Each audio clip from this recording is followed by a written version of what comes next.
রাধে রাধে।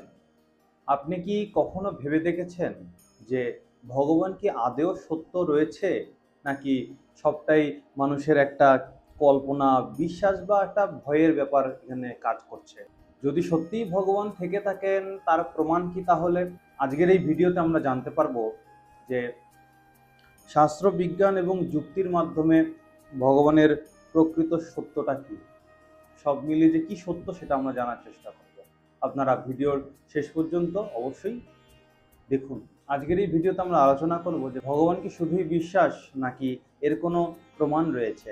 আমরা দেখব গীতা, উপনিষদ, বেদ, পুরাণ থেকে কি কিভাবে প্রমাণ দিচ্ছেন আমাদের শাস্ত্ররা, এবং তার সাথে সাথে কিছু বৈজ্ঞানিক পথও আমরা দেখব, বৈজ্ঞানিক কারণও আমরা দেখব। সর্বপ্রথমে বলি শ্রীমদ্ ভগবদ গীতায় এর এই প্রাসঙ্গিকতায়।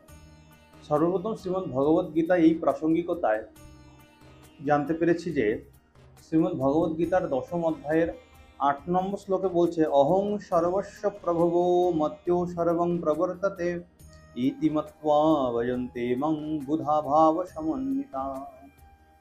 বলছেন ভগবান যে আমি জগৎ মাত্রেরই প্রভাব, অর্থাৎ মূল কারণ। আমার থেকেই এই জগৎ সংসার সৃষ্টি হয়েছে, অর্থাৎ প্রবর্তিত হয়েছে। আরও বলছেন বুদ্ধিমান ভক্তজনেরা আমাকে এইভাবে জেনেই শ্রদ্ধা ভক্তি সহকারে ভজনা করে থাকেন, আমাকেই ভজনা করে থাকে, সর্বভাবে আমারই শরণ গ্রহণ করে। এবার পদার্থ ও ব্যক্তিও ভগবানের থেকেই উৎপত্তি, ভগবানের থেকেই হয়। অহং সর্বস্ব প্রভব, এবং ক্রিয়া যে রয়েছে সেই ক্রিয়াও ভগবানের থেকেই হয়। মত্তঃ সর্বং প্রবর্ততে, এমনটা বলেছেন। কিন্তু জীব, পদার্থ, ব্যক্তি এবং ক্রিয়াদির সঙ্গে নিজের সম্পর্কটাকে জড়িয়ে নেয়, আর ভগবানের থেকে সম্পর্ককে ছিন্ন করে ফেলে, সরিয়ে নেয় নিজেকে ভগবানের কাছ থেকে। এবার বলছেন কিন্তু যারা পদার্থ, ব্যক্তি এবং ক্রিয়াদির সঙ্গে সম্পর্ক, তাদের সঙ্গে আপনত্ব স্থাপন না করেন, ভগবানের মহত্ব অর্থাৎ ভগবানের প্রভাবকেই তারা মেনে নেন, এবং তারা জগতে, সেই সমস্ত ব্যক্তি জগতে জাগতিক সুখের মধ্যে জর্জরিত না হয়ে ভগবানের যে চরণে যে কি সুখ, সেই সুখ উপলব্ধি করবার জন্য তারা অগ্রসর হন। তো এটা হচ্ছে প্রথম প্রমাণ দিলেন ভগবান, তিনি যে সর্বেশ্বর। তারপরে প্রমাণে ঈশোপনিষদে বলছেন যে ঈশাবাস্যৌমিদং সর্বং ইয়ৎ কিঞ্চ জগত্যাং জগৎ। এর অর্থ বলছেন এই জগতে যা কিছু আছে সবই ঈশ্বর দ্বারা নির্মিত, ঈশ্বর দ্বারা পরিব্যাপ্ত, আর ঈশ্বর তিনি সর্বত্র এখানে বিরাজমান রয়েছেন। ভগবান দৃশ্যমান না হলেও তিনি সর্বত্র কিন্তু উপস্থিত। দেখবেন আপনি কিন্তু আপনার মনকে দেখতে পান না, আপনি এই চারিদিকে যে বায়ু ঘুরে বেড়াচ্ছে সেই বায়ুকে দেখতে পান না, দেখতে পান না। কারোর যে ভালোবাসা, সেই ভালোবাসাটা কীরকম সেটা দেখতে পান না। সবটাই কি হয়, সবটাই অনুভূতি হয়। বাতাস রয়েছে চারিদিকে, এটাও অনুভূতি হয়। মন রয়েছে, মনটাও অনুভূতির বিষয়। এবং কারোর ভালোবাসা, সেটাও অনুভবেরই বিষয়। তেমনি আমার ভগবান তিনি যে সর্বত্র রয়েছেন, সবসময় আছেন, সেটাও অনুভবেরই বিষয়। এর প্রমাণ্যস্বরূপ ঋগ্বেদে বলছেন একং সদ্বিপ্রয়া বহুধা বদন্তি, অর্থাৎ সত্য এক, কিন্তু জ্ঞানীরা একে নানা নামে ডাকেন। সত্য কিন্তু এক। এই সংসারের মধ্যে, বিশ্ব সংসারের মধ্যে সত্য কিন্তু একমাত্র আমার ভগবান, এর উপর কোনো সত্য হতে পারে না বা নেইও। যেমন আমাদের মহাপ্রভু, তিনি ভক্তের লক্ষণের যে সমদর্শন বিষয়টি, ভক্তের 5টা লক্ষণের একটা লক্ষণ সমদর্শন, এই সমান দর্শনের বিষয়টাতে তিনি দুভাবে ভাগ করেছেন। একটা হচ্ছে সত্যকে সমদর্শন, সত্য অর্থাৎ ভগবানকে সমদর্শন, সমান দৃষ্টিতে দেখা। আরেকটা হচ্ছে সকল জীবের মধ্যে সমান দৃষ্টি। এই একটা বিষয় আছে যে ভগবান তিনি যে পরিব্যাপ্ত রয়েছেন চারিদিকে, তার একটা ছোট প্রমাণ এটা। তাই সত্য এক, কিন্তু জ্ঞানী ব্যক্তিরা তারা এক একজন এক একটা নামে ডেকে থাকেন। এবং এর আরও ব্যাখ্যা করছেন ভগবান এক, কিন্তু মানুষ তাকে বিভিন্ন রূপে দেখেন, বিভিন্ন রূপে ডাকেন তিনাকে। এইবার শ্রীমদ্ ভাগবত পুরাণে বলছেন কৃষ্ণস্থ ভগবান স্বয়ং, শ্রীকৃষ্ণই স্বয়ং ভগবান। এখানেও একটা প্রমাণ দিয়ে দিল। এখানে সরাসরি বলা হয়েছে ভগবান কোনো ধারণা নয়, তিনি সত্যিই বাস্তবে রয়েছেন আমাদের আশেপাশে, কিন্তু এটা অনুভবেরই বিষয় এক প্রকার। তারপরে এর প্রমাণস্বরূপ এবার এই তো গেল আমাদের শাস্ত্রীয় প্রমাণ। এবার আসি বৈজ্ঞানিক প্রমাণে। বিজ্ঞান কি বলছে এই বিষয়ে। অনেকে বলেন যে বিজ্ঞান ভগবানকে মানেন না, কিন্তু আসলে কি তাই? তাই এর প্রমাণস্বরূপ বলছেন ইউনিভার্স ফাইন টিউনিং, অর্থাৎ একটি বিশাল মহাবিশ্ব একদম বলতে পারেন নিখুঁতভাবে তৈরি। মানে কতটুক জিনিসের জন্য কতটুক জিনিস প্রয়োজন একদম নিখুঁত যাকে বলে আর কি, 1% এদিক ওদিক হবে না। এইরকম যে বিষয়টা, যদি সামান্য পরিবর্তন হতো জীবন চালানোটা সম্ভব হতো না, এমনটা বলেছেন পর্যন্ত বিজ্ঞান। বিজ্ঞানের মেন কথা হচ্ছে এত নিখুঁতভাবে একটা জিনিস তৈরি হয়েছে, তার মানে যে তৈরি করেছেন তিনি সত্যিই মহাবলবান, মহা তেজস্বী। কে সেই? একমাত্র আমাদের ভগবান। তিনিই একমাত্র এই বিশ্বকে সৃষ্টি যখন করেছেন একদম নিখুঁতভাবে তৈরি করেছেন। কিসের জন্য কতটুকু প্রয়োজন একদম নিখুঁতভাবে।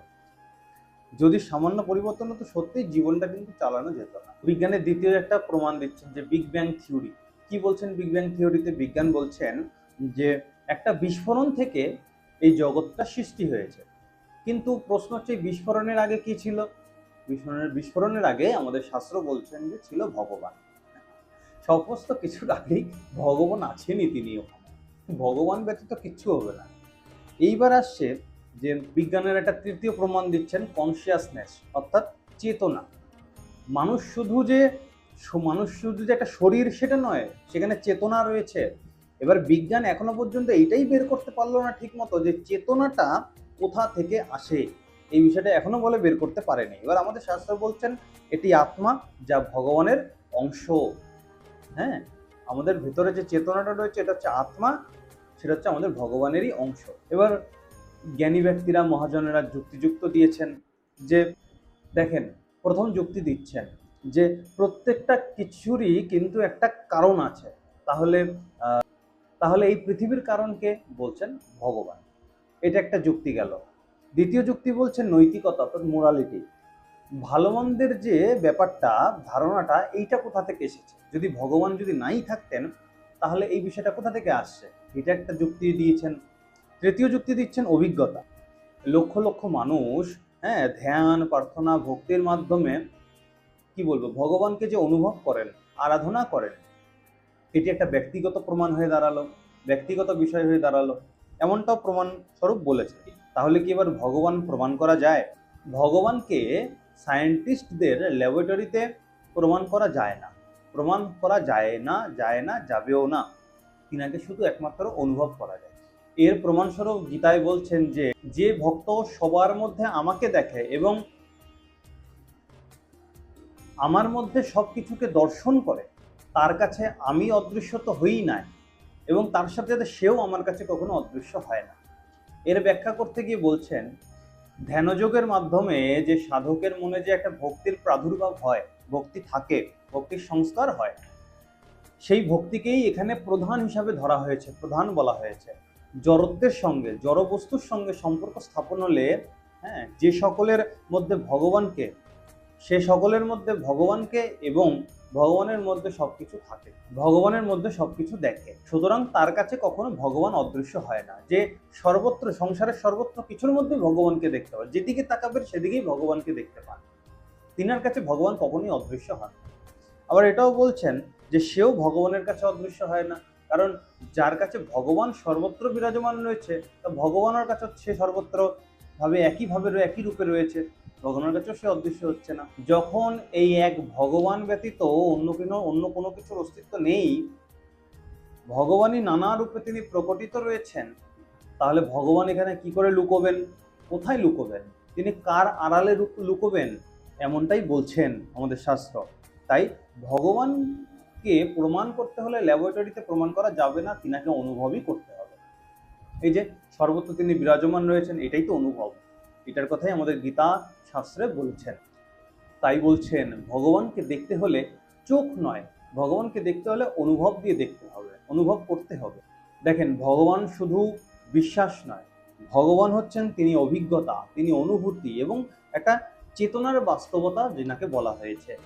এবং যে খোঁজে সেই পায়। দেখবেন একটা কথা আছে যে খুঁজলে তো ভগবানকেও পাওয়া যায়, আমরা বলি থাকি না, ঠিক সেরকম যে খোঁজে সে পায়, সত্যিই পায়। যারা সাধকরা রয়েছেন, যারা সাধনা করছেন, তারা তো ঠিকই পাচ্ছে। পাচ্ছি না আমি আপনি, এটাই তফাৎ। আপনি কি ভগবানকে বিশ্বাস করেন? আপনি আমাকে কমেন্ট বক্সে কিন্তু এটা অবশ্যই জানাবেন আপনারা বিশ্বাস নাকি প্রমাণ বিষয়টি। ভিডিওটি ভালো লেগে থাকলে লাইক করবেন, শেয়ার করবেন এবং সাবস্ক্রাইব করবেন এইরকম আরও ভিডিও পেতে। রাধে রাধে।